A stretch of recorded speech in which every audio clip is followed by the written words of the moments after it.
I think this is the dumbest advice that I've ever heard in my life, because if you want to be an actor, be an actor. Don't tell, because other people, they don't want to be actors, but you're listening to them saying you need something to fall back on. No, you don't. You're an actor. That's what you're going to fall back on. Does the lawyer have something that he's falling back on? Does the doctor have something? No, and I find it so bizarre. That's the only career that people always say, oh, just fall back on that, because that's all that they hear. Unlost Cause is a community that shares stories of individuals 40 and beyond who found the courage to reclaim their dreams and live without regrets. I'm David New, and I hope these stories help you find joy, purpose, and passion in a life true to you.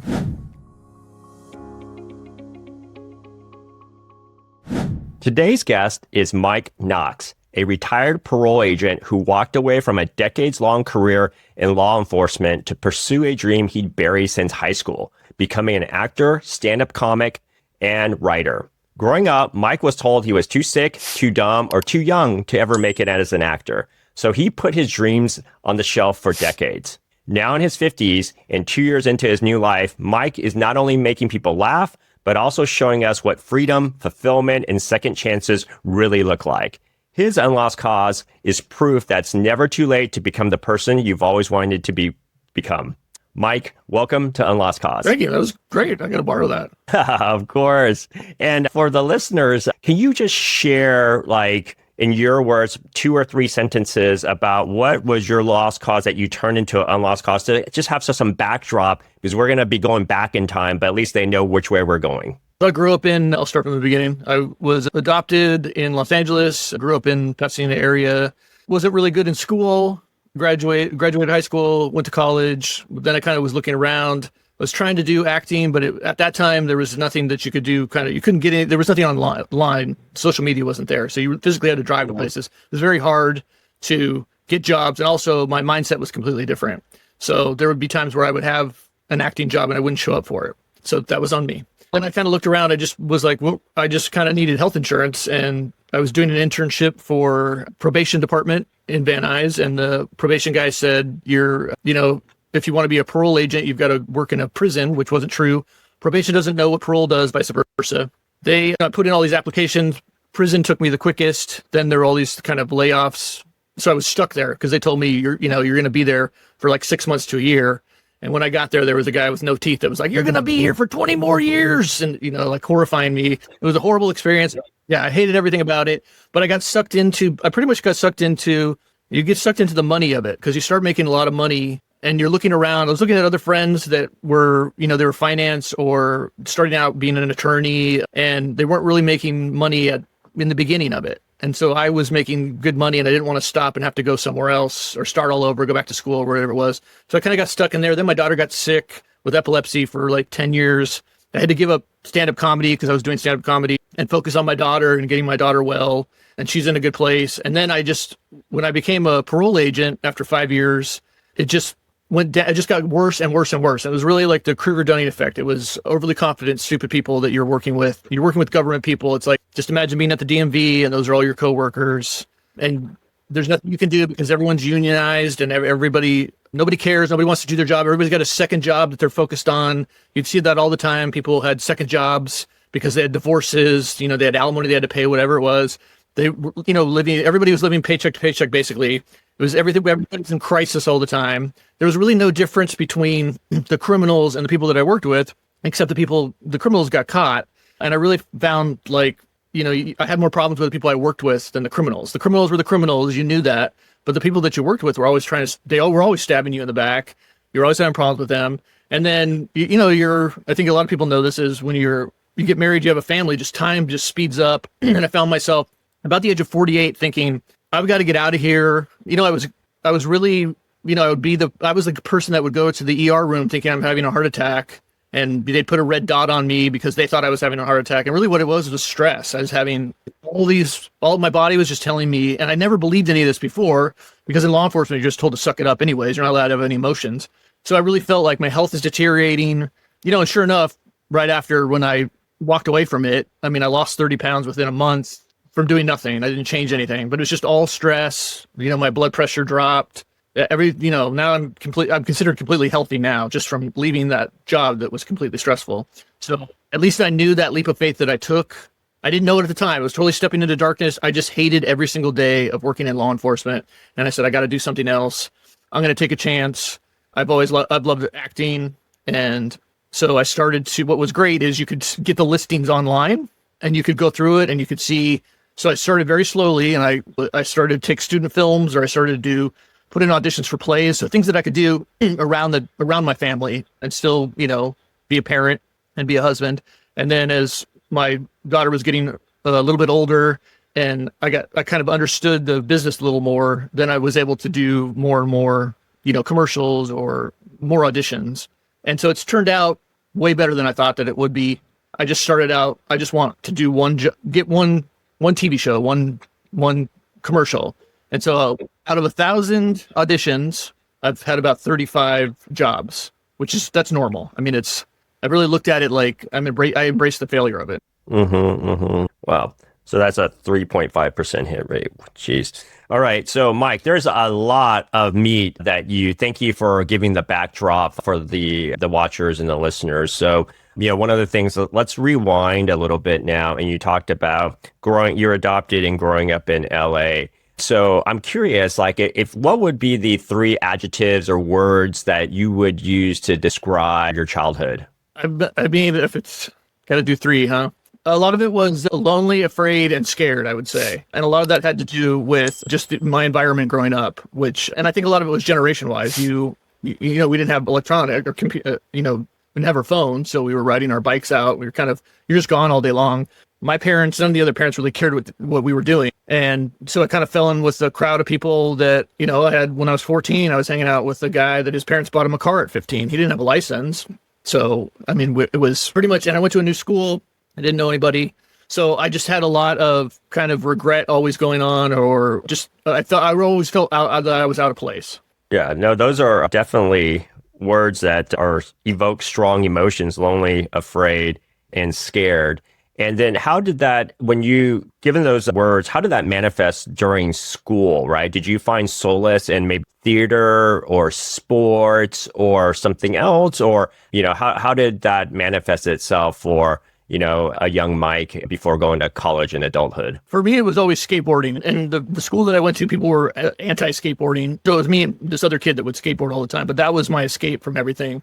And I just had I played a little bit of sports, but I had horrible grades. So at that time, that's when they first rolled out GPA for sports. So I think it was my 9th grade year where they said, you can't play sports anymore. And sports had been my life up until then. So the fact that I got kicked off all these schools, and then I really felt like teachers let me down, faculty let me down. So I really just felt like I was alone and in reality, I should have seeked out talking to people. I mean, I really, looking back on life, know that it's about giving, and you're the one that's supposed to give, and you're not supposed to rely on other people. People are always going to let you down. They're always going to let you down. So you got to do it yourself. But my mindset at that time was always thinking, somebody's going to, the coach is going to come and recruit me, and that never happened. So just the way that I thought was completely backwards than the way that I think now. And you mentioned that because of the GPA requirements and not meeting them, you got removed or weren't allowed to participate in sports, which was a big part of your life.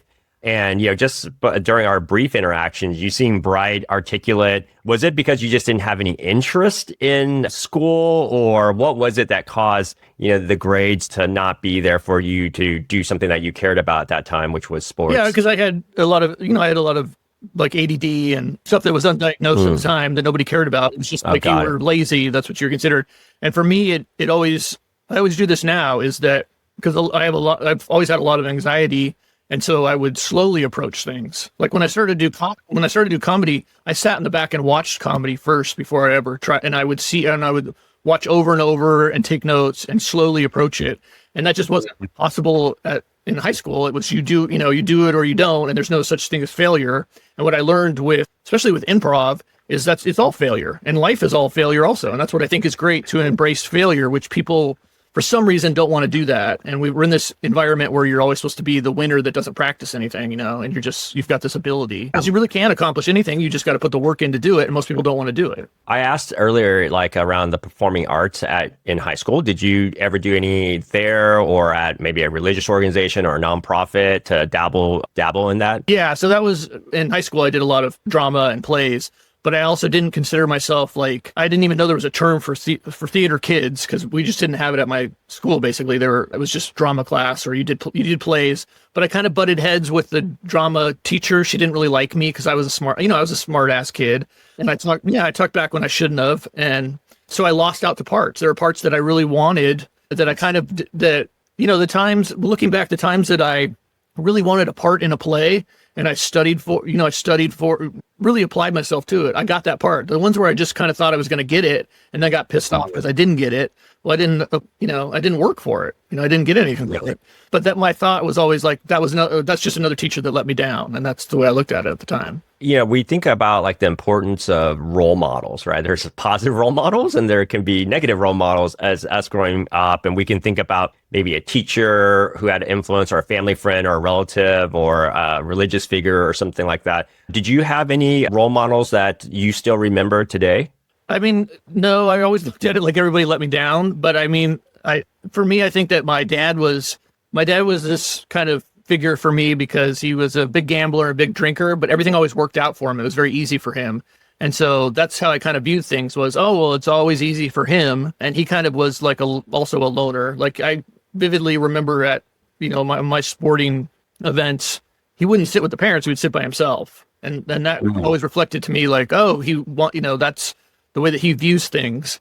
I don't necessarily agree with that now, but at the time, I really did look up to my dad when I was younger. So then in high school, you're not performing well with grades because of some of the undiagnosed ADD, ADHD, but you're skateboarding and you're in drama. So as you get closer to the tail end of high school, some people may be joining the armed forces, others are applying to college. What was Mike thinking about doing as the next step? Mike was just thinking about drinking. That was because nobody was telling me, I fell into a group of kids and that's what we all did. We were drinking, cheap wine, Strawberry Hill and Mad Dog and very cheap alcohol that was accessible. It was a culture thing that I don't think exists really the way that it did. But I also believed what people were telling me. I would have, everybody was going to look at college campuses, or everybody was looking at what they were going to do. I was told I couldn't join the armed forces. I was told you're not going to go to college. So I just didn't think I was going to do anything. And so then after graduation, what was the next chapter for you? I literally had a friend that came over to my house. I said, what are you doing today? He said, I'm going to go sign up for Pasadena City College. And I said, all right, I'll go with you. And we stood in line and I signed up for Pasadena City College. So I never had any guidance from anybody. Even my high school guidance counselor told me to drop out of school when I was 14. And I've never forgotten that guy, Mr. Christ, because I was blown away by, you're supposed to be helping me, not telling me to drop out of school when I'm 14. So I just for some reason, I always got horrible advice from people. I always got the worst human beings imaginable that were telling me stuff.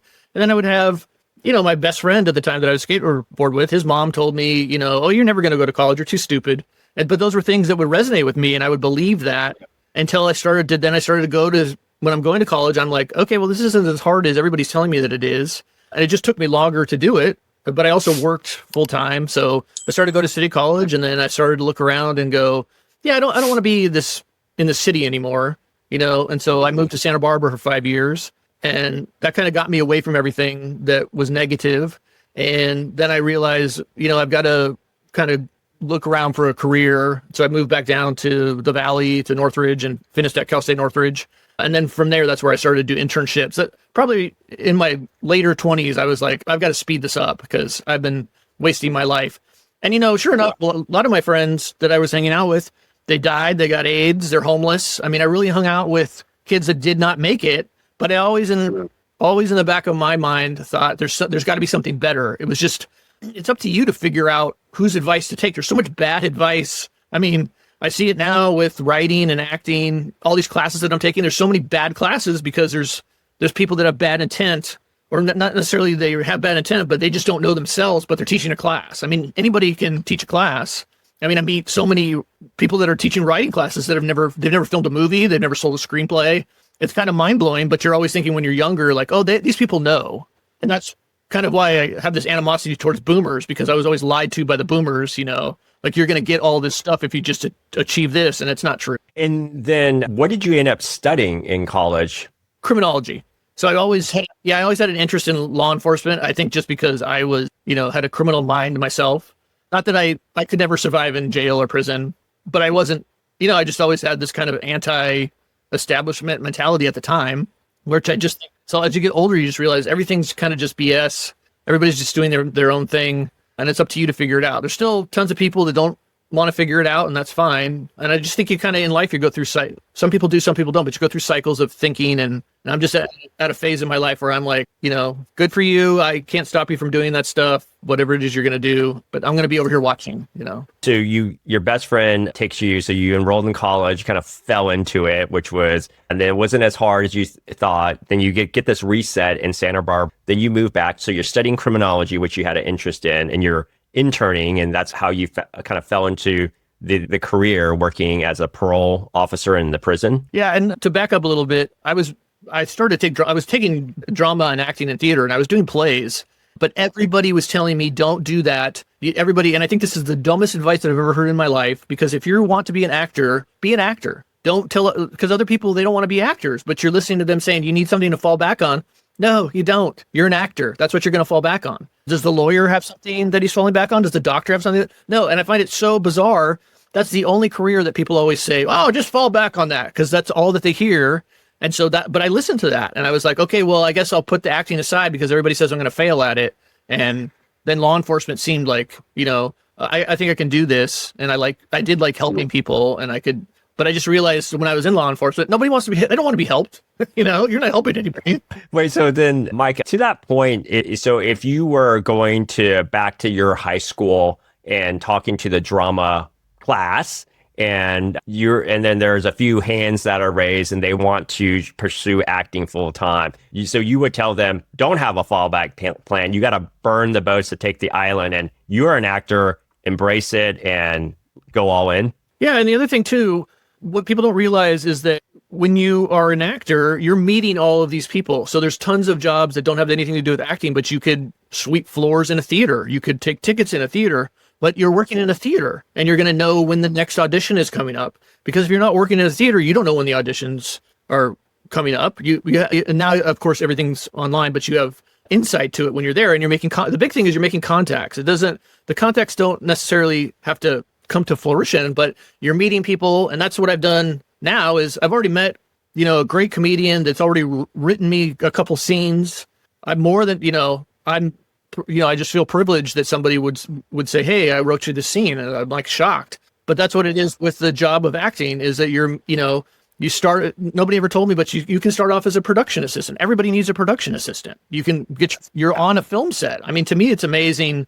And I think the main thing that people are thinking is like, oh, because I don't have the money, I don't have the money and I can't survive, then I'm not going to pursue my dream. But most dreams, you don't have the money anyways in the beginning. That's the dream of it. So then you get this bad advice. You have to have a fallback. And so that's when you decide to shut that part of the dream off and then lean full time into the law enforcement career. Yeah. And the other thing too, is I was doing stand up in Isla Vista in Santa Barbara, but I'm not getting paid. At the time, there was no open mic. There's so many open mics now. It's so easy. But at the time, there were no open mics. There was no outlet that was doing comedy. I would have had to move to LA to do it. And everybody was always saying, move to LA. And so when I moved back. And can you share with the listeners, what is open mic versus what you had back in the day? The open mic is just simply you're showing up and doing your routine. You're doing your 5 minutes.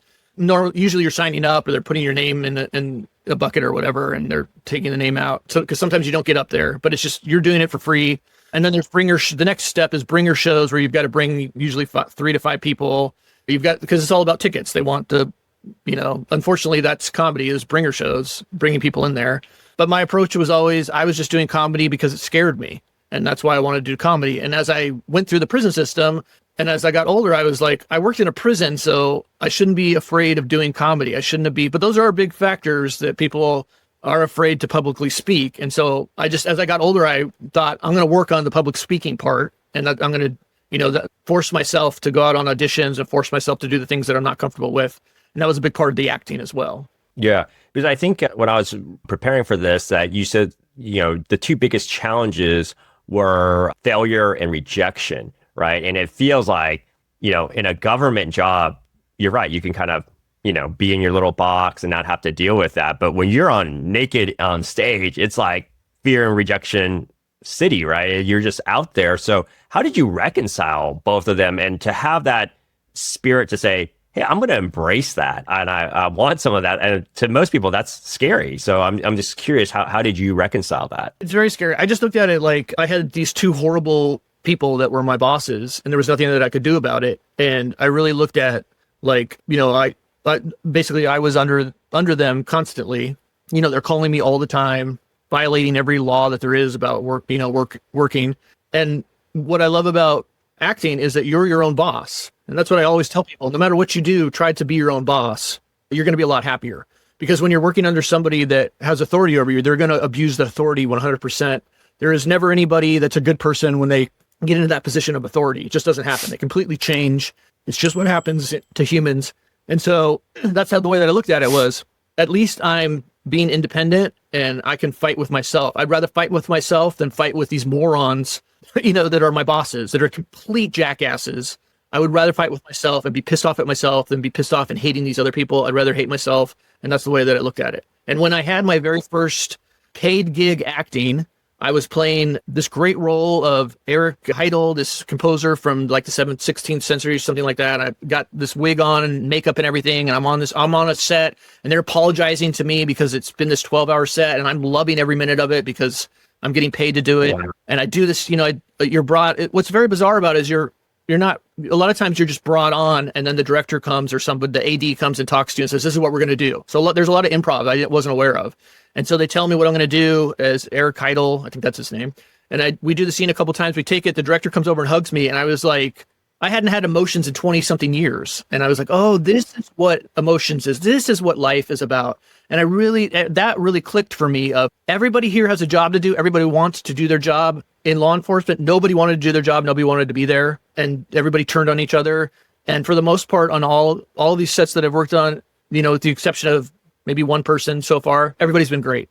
And so just to be able to go to a place where you want to go to, that to me, that's a wonderful place to be. So when you decided that, when you were in law enforcement up until that kind of that seminal moment when you decided to make that switch, did you at any time not do any acting or stand up for a long period of time? Or was it always kind of in that background you were involved somehow and dabbling with it?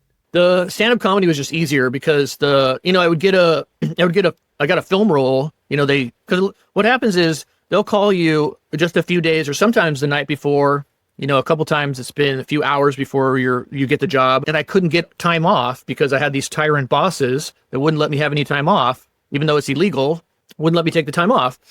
And so with the acting, I couldn't schedule it around that or around family. With the comedy, I could, but the problem with the comedy is you're there late at night. And then my daughter was sick with epilepsy. She was having seizures. So I had to give it up for about 8 years. And then when she got stable, I took it back up. But now I'm, especially with acting and comedy, it really is a young person's game. So it is a lot harder when you're older doing it, because the first thing that people are seeing is you. And they're like, oh, there's an old person there. And usually everybody that I'm with is 25 years younger. So, and I was the same way. I didn't like old people when I was young. So yeah, and you feel that animosity. But the great thing for me is I don't care. I'm really there to have fun because this is where I want to be. And I see the desperation in a lot of people's eyes because they're there wanting to become famous. I don't want to become famous. I just want to work, on a film set. So then, Mike, when you had that 8-year where you had to put it on pause to really look after your daughter and her health, did you feel like you were always going to revert back and go back to it? Or were you like, no, that was just my creative Mike phase, and now I'm going to be in a different phase moving forward and just accept that, entertainment or stand up is not going to be in my future? Yeah, we were just different times. There would be years where I thought I'll never go back, but a lot of it focused on my daughter's health because I really was really going to lose my daughter a couple times. And we were just in and out of the hospital. My wife and I were watching her all night long, waiting for her to have a seizure. Then we would rush her to the hospital. So a lot of our lives were in and out of the hospital. And also because she was sick, everybody abandons you when, everybody wants to see wonderful pictures on Instagram. They don't want to see pictures of your kid in the hospital. And I totally get it. But a lot of people that you think are your friends, they walk away from you because you have a sick kid. And so you get very isolated. So for probably those 7 or 8 years, I never thought I was going to go back to it. But then a lot of it is just how I was. I, started to think like, life is speeding up so quickly. This is I better do it now or I'm going to regret it. And I really did feel like I didn't want to be sitting somewhere being like, telling a story of, the if or the what I could have done. And I'm doing it. And that's what was important to me to do it. And then was there a clear turning point in your mind, Mike, when you decided like, dang it, I'm going for it? Or was it like a gradual buildup because your daughter was getting healthy and the thought was percolating? Like, was it a slow buildup or did something just like snap in you where you're like, I've had enough, I'm going to go for it? Yeah, it was a combination because at probably around 48 when I was dealing with my bosses and I was just like, because I got to get to 50 to get my pension. So then I could be, I got to be financially secure. I can't just quit and not have any money. So I didn't want to be too crazy, but I was planning it. And that's what I tell people is start to write stuff, no matter what it is you want to do, because I meet so many people that go to retire and they haven't planned it. And then it's horrifying, which it was still horrifying for me, but I was planning like, what jobs would I do, besides acting, what else could I do? Because am I really going to be able to make money acting? I've made more than I thought that I ever would, but at the time I was thinking, that's not going to happen, but you'll be happy. So I was kind of doing a checks and balances. And it just, as you start to tell people at your office that you're going to retire, then kind of the vultures come out and they want all this stuff in your office. So every day they're like, when are you retiring? What's going on? Why haven't you retired? So they're kind of pushing you also because you don't feel wanting anymore. You feel like you're aged out and now new people are coming in. Like literally, there are people in my office that they still had 40 years to go in that office when I was leaving because now they've changed the retirement and they've changed the age. And so another factor was I could retire at 50, which was great, where a lot of people can't. So I used that. And I'm glad that I did. And I got out just in time. I got out at the perfect time. And I've never looked, when I left, I was thinking, again, you're lied to. I'm thinking, people are going to have a retirement party. They're going to appreciate me. Nobody cared. I didn't get it. I didn't get a card. I didn't get anything. Nobody cared that you left. But what I liked about that and what I learned from it is that's improv. I did my improv for 23 years and I left and I'm not taking anything with me. Now I'm on to the next show. And that's what you're doing when you're acting. You're showing your art. You're going there. You're doing whatever it is that you're doing, whether you're doing lines or you're doing background or whatever it is. You're presenting yourself. You're doing the best that you can. And then you're leaving. Okay. So then at 50, you get your full pension and you leave. And then immediately, I wrote down your health improves, you lose 30 pounds, your blood pressure plummets. And do you feel like the weight on your shoulders is gone, or is it just replaced by a different one with the acting and stand-up weight, or is it totally gone or a different weight? Yeah, it's a different weight. And I think that's just the way that I think. I kind of always say like I'm happily depressed. So I just take it day by day and there's good days and there's bad days. But I will say, like I did comedy last night and it's the only place where I can at my age get a high from something, being sober. And it is such a high to do it. And it's a high and I think a lot of actors know this too, is when you get a job or when you get an audition. Even the audition is great. And I love the audition, which I used to hate. I used to think, they don't want me, casting doesn't want me. So the kind of all those problems were replaced, but the weight of it is different. And the weight of it is on me. Before it was all these other people telling me that I'm going to get fired and I was doing stuff wrong. And, when somebody tells me on a set that they want me to change something, it doesn't hurt me at all. I don't get my feelings hurt at all. I adjust to it and I do what they want me to do. But when they would tell me stuff in law enforcement, that used to piss me off. And those are the people that I worked with, not the criminals. You were always getting these people, you had so many supervisors, so many managers, so many people telling you what to do with the wrong things to do because they were power tripping on stuff, which doesn't happen when people are doing a film commercial. And then in terms of how people say it takes a village to, bring a dream into reality, after 50, when you decide to go full throttle into this acting comedy career, how supportive was your family, your friends, relatives, fellow friends into this? Or because in the past, it sounds like you had bad advice and people who were saying you can't do this. Did you transition to now you have a very supportive group or cohort of fans? No, it's exactly the same, but my mind frame has changed. You just have to be prepared to, when you're young, you just don't know how to handle it. But when you have the aunt at Christmas that is like, you really shouldn't be doing that. You're not going to be able to, nobody can survive as an actor. And then you just have to fire back, yeah, you can. This is a job that I got and this is what I got paid. And, you just throw it back in their face. I couldn't do that when I was younger. I just thought, oh, they must know, they're an adult. They must know what acting is. But the people that are telling you that, they've never been actors. They don't know what acting is. And again, they're giving you bad advice because they're assuming what it is. And the game is completely changed, which is, it's all social media. I mean, you've got now, they're asking for your Instagram. They're asking for your TikTok. They're asking for your YouTube. They want you to have followers. And sadly, that's, you have people that they're influencers that they just did a video and now they're famous for it. So everything's changed, but you can use that to your advantage. You can get yourself out there for marketing and branding yourself. And that's what's great about it. And for the people that are saying, I don't want to do that, well, you're going to get left behind because that's where we're at. Also with, you have casting that's sent to you. So you can, this morning I got 70 jobs that I could look through and go, oh, do I want, and apply for those jobs? That wasn't around before. So to me, that's pretty amazing. But there's people that still, that's a ripoff. I don't want to do that. Well, a lot of it is just our mind being negative and telling us not to do things. Yeah. So Mike, share with the audience, how does that process work? So this morning, you got 70 jobs, and then when you pick one, does it give you like a script and then you do it on Zoom and you're recording, you submit it, or do you go on stage and read it and they ask you some questions and then you just wait by the phone or email to see if you get called back? I'm just curious, like share with the audience what that process is like. Well, it's all of the above. It's most of the time it'll say like they need a guy that's 50 to 60 with, certain height, certain hair, and you're going, oh, I think I can do this. They wanted an Elvis impersonator one time, so I went and got an Elvis costume and I did a self-tape and sent it in, and then I got a call back for it. So that's usually what it is you're first submitting saying, I think I'd be good for this job. You send in your picture and a little bit about yourself, and then somebody will contact you back from casting and they'll say, hey, could you send me a self-tape? They'll send you a script, then you'll do the script. Usually my daughter will read with me, and then you'll send it in. A lot of times you won't hear anything. Sometimes you'll also, there's all sorts of different variations. Sometimes they'll be like, hey, can you be available? They'll call it avail. And then you're waiting, you're plugging that in for the next week, but then you don't hear anything. You didn't get the job. So that can be a bummer too when, your wife is like, oh, I thought you had a job, with the peanut company. And you're like, yeah, I don't know what to tell you because they never called me back. So it can, it can be a little humiliating, but that's part of the job.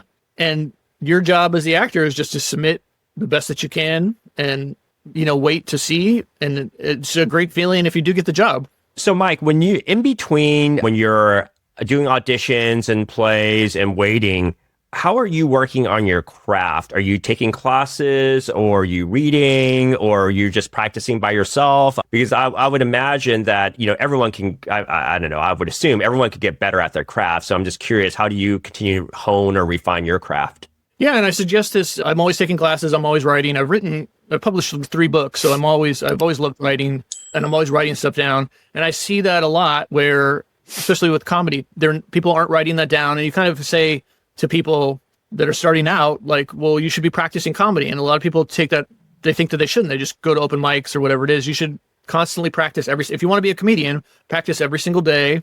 And you've got to get out there and expose yourself.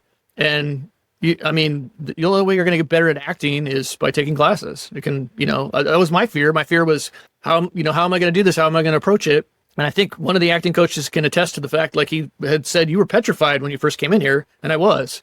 And I would find, there was one acting class that I took where they were like, you're a weasel, act like a weasel. And I was like, I don't get this. So as an actor, you've got to find the class that works for you. And I'm still doing that. I'm still very new at this. I'm still navigating it. And I just look at it like I'm learning. And that's the way that as I age, that's the way I want to look at it. Like I'm always learning something. I want to go to bartending school next so that I can have the bartending skills to take to a set. I want to take a fencing class.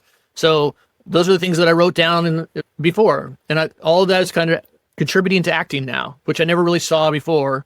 But all that stuff you can take with you to acting. So Mike, you're constantly working and refining your craft as an actor and as a comedian. I'm also curious, like you're finding a lot of camaraderie with these other fellow actors that you may not see when you are working in the prison system. And then do you find like a good cohort of friends which you are able to learn with and maybe commiserate and help each other out through the highs and lows?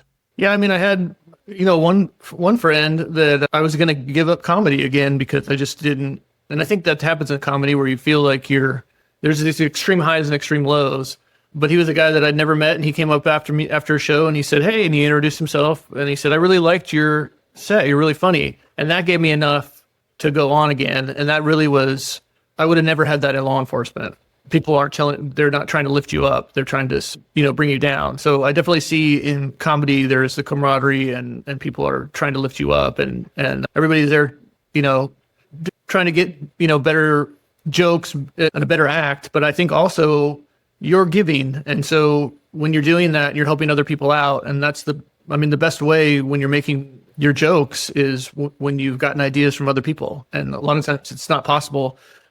Last night I worked on a joke. I had a joke for so long, years, and it finally clicked. And that's one of the great parts about comedy is you work on something for so long, and then you get this other piece that's added to it, and it makes it so much better. And looking back, was there any support or advice you wish you had sought out earlier, which would have maybe eased the path or maybe decreased the amount of failure or suffering you had to go through?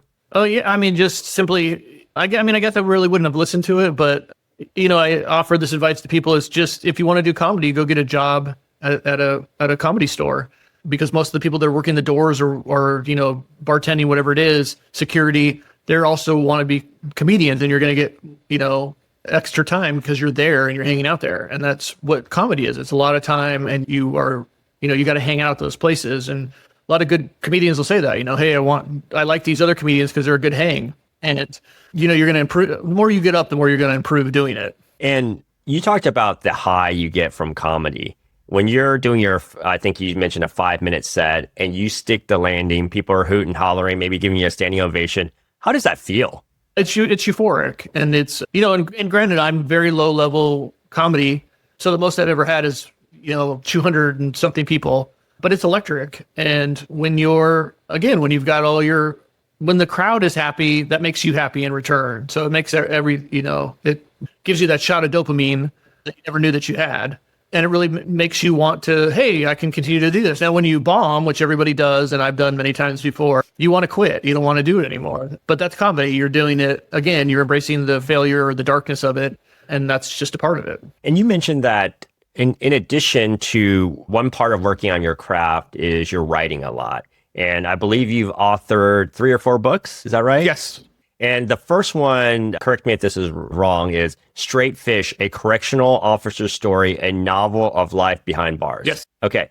And was that a little bit of a double meaning, a novel of life behind bars, because you were kind of you were in like a mental prison, like because you hated working there? Yeah. And also you're locked in there. You can't leave you literally can't leave the yard. There's usually divided up in 4 yards. So at my prison, there was 5,000 something inmates there. Each yard has 1,000 inmates, and it's divided up in cell blocks, and they're counting them constantly through the day. So you can't leave until that count is cleared.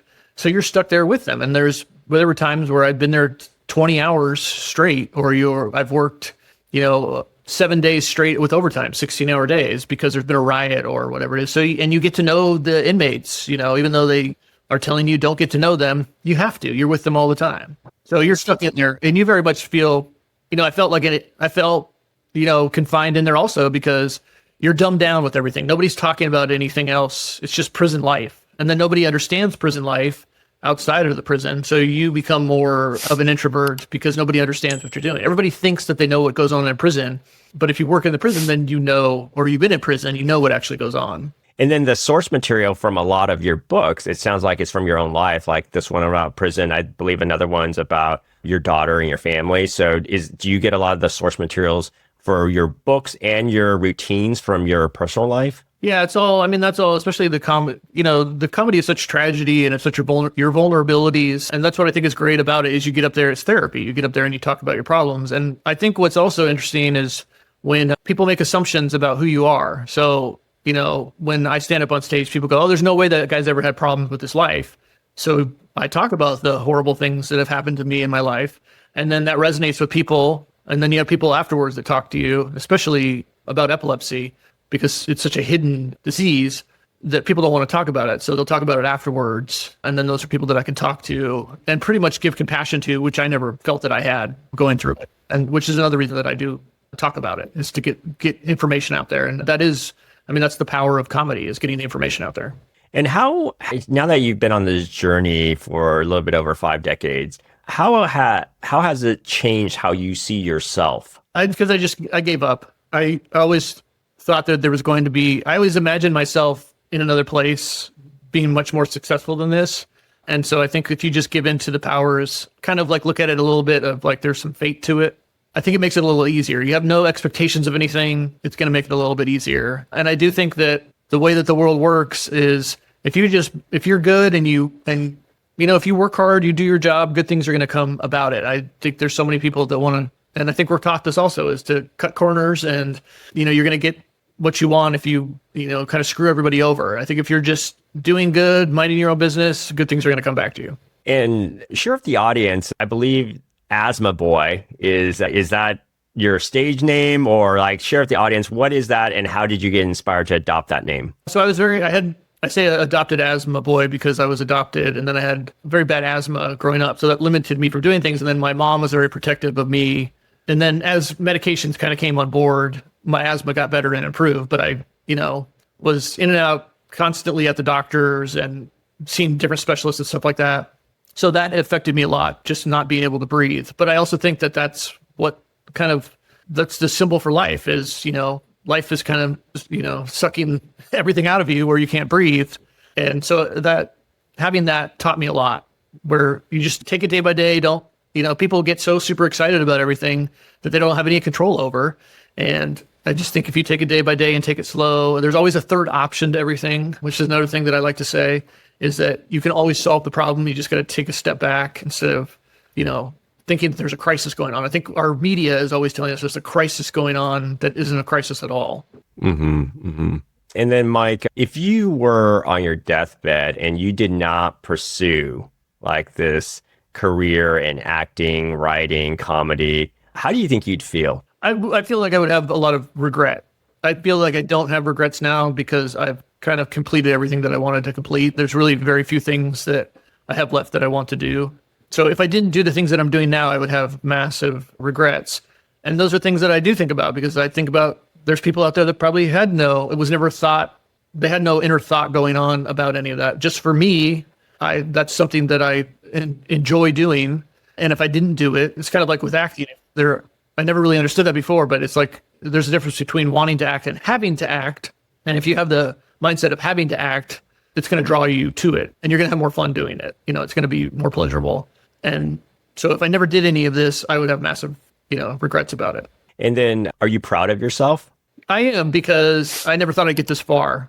And then I also forget, the last commercial that I did was, it was very surreal, but they had called me and said, hey, hey, do you want to do a lip gloss commercial? I said, no, I don't want to do a lip gloss commercial.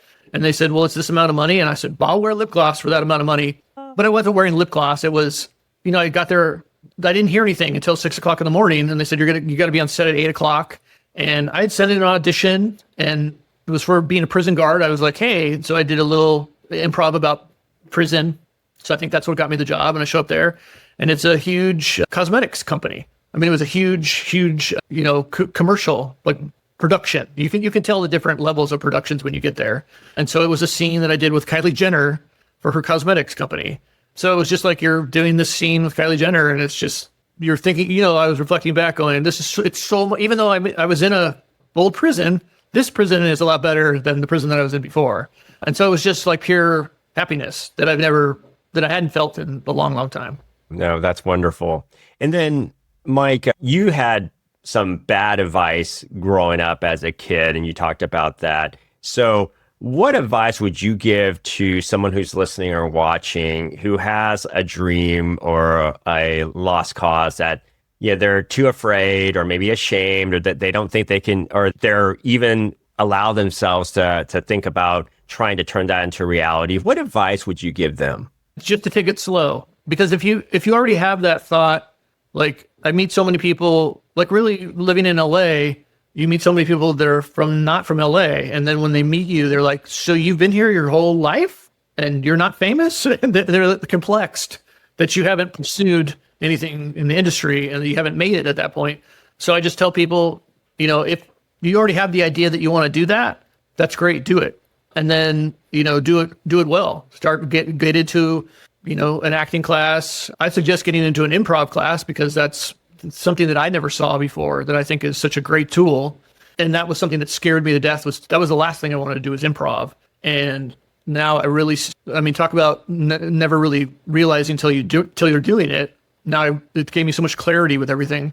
So if you were to move to LA, do it and especially do it when you're young and you don't have a family. That's the best time to do it. Because there was 10 years of me not doing anything where I could have easily done a lot more acting because it's all in your head. It's, we're constantly as humans telling ourselves, it's not going to work out. It's not going to work out. It's not going to work out, which I still do. And it's just worked out a lot better. Just all the stuff that I've done, I write that stuff down and I remind myself, hey, you still did this stuff. Like I did a Disney commercial and I forget that I did a Disney commercial, but it was huge. And I got to be at the theme park and I'm filming a commercial in the middle of the theme park. To me, that was great. Yeah, it was a lot of fun.